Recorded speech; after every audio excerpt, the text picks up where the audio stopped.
Hey everyone, happy Thursday. Thanks for tuning in this week. I'm Waller's Wallet, and today we're going to be taking a look at the Capital One Venture Card. Capital One has finally made the move from being a travel cashback card to now entering the flexible currency arena. So let's see if the Capital One Venture Card has done enough to be in your wallet. And starting with the sign-up bonus, currently the Capital One Venture Card is offering a 75,000 point bonus after spending $5,000 in the first 90 days. And at a minimum, the bonus is currently worth $750, and you could potentially receive even more value if you were to redeem through one of their new transfer partners. And I think this is a very strong bonus from Capital One. Taking a look at the earning rates, the Capital One Venture Card is going to earn 2 miles per dollar on all purchases. This is going to be the equivalent of earning 1.5 airline miles per dollar, since the Capital One Venture Card is going to transfer to airlines at a ratio of 2 Capital One miles to 1.5 airline miles. Also, Capital One has a promotion going on where you will earn 10 miles per dollar at Hotels.com when you pay with your Capital One card booking through the Capital One Hotels.com portal. Now, this would be the equivalent of earning 7.5 airline miles per dollar when you book your hotel reservations through Hotels.com. And I think this is a pretty great return.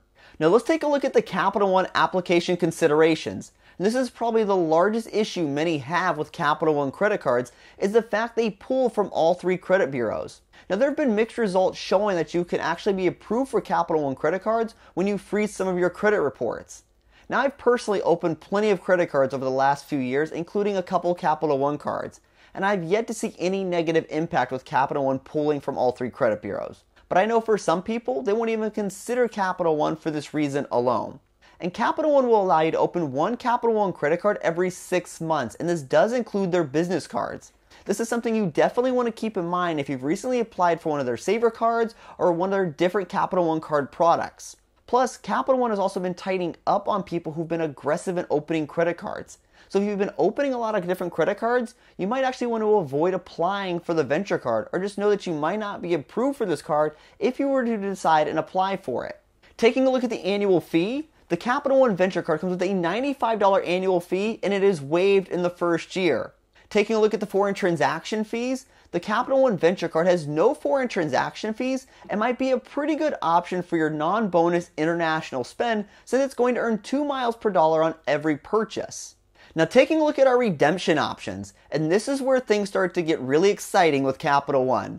The Venture Card used to be just a travel cashback card, but now Capital One has decided to advance the rewards into flexible currency.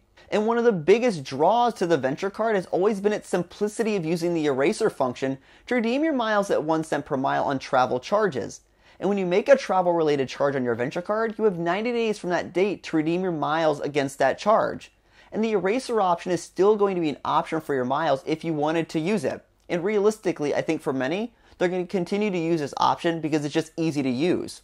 And as far as transfer partners, Capital One has added 12 airline transfer partners that you can transfer your Capital One miles to. And you're going to be able to start doing that in December of this year. Unfortunately, these transfers are not going to be at a 1-to-1 ratio.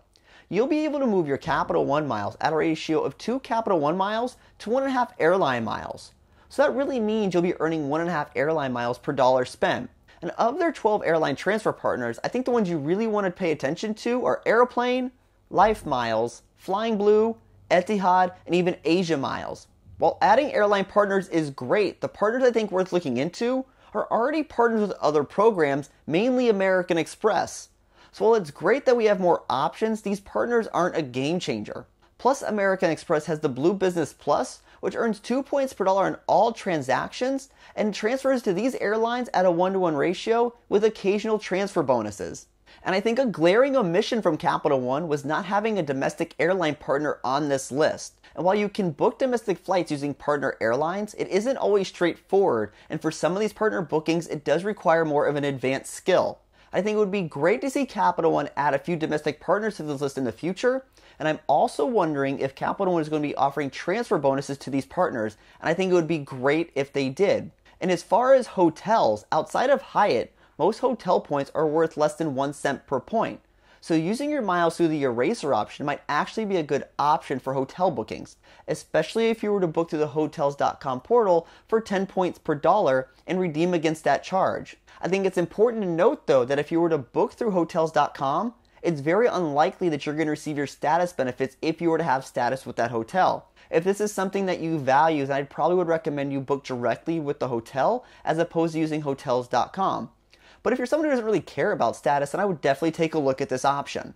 Taking a look at the other benefits, for a card with a $95 annual fee, the benefits on this card are decent. The Capital One Venture Card comes with a TSA PreCheck or Global Entry credit, which actually seem to be on a lot of credit cards now anyways. You'll also receive extended warranty coverage as well as access to exclusive events. I think one thing Capital One should look to add is travel benefits like trip delay or even trip cancellation coverage. They do offer lost luggage coverage, but not baggage delay coverage. If they want people to use this card for travel purchases, then they think they should consider adding benefits for travel. And who's this card going to be good for? I think the Capital One Venture Card is going to be a good card for someone who's looking for a large bonus, who travels internationally, or would like to use their venture miles on Airline Partners. And who's this card not going to be good for? If you're someone who doesn't plan to use the transfer partners to try to extract more value from your venture miles, then this might not be worth keeping beyond year one. You're going to be better off with a 2% cashback card since there are many options that come with no annual fees. So to sum it up, it's always great to see programs expand and give customers more options. The bonus on the Capital One Venture Card is very strong. I think the earning rates for airlines at 1.5 airline miles per dollar is decent. Their partners are also part of other programs, and I think they fell short by not adding a domestic partner. Overall, I think this move is solid by Capital One, but I don't believe this is a game changer for many people. So tell me, what do you think of the Capital One Venture Card? Hey everyone, thanks for tuning in this week. If you like this video, consider giving it a thumbs up, or if you know somebody might benefit from this video, feel free to share it with them. Remember, I post new videos every Thursday, so if you like learning about credit cards, points, miles, cashback, or just flat out traveling for less, consider the subscribe button down below, and I'll see you all next week. Safe travels and take care.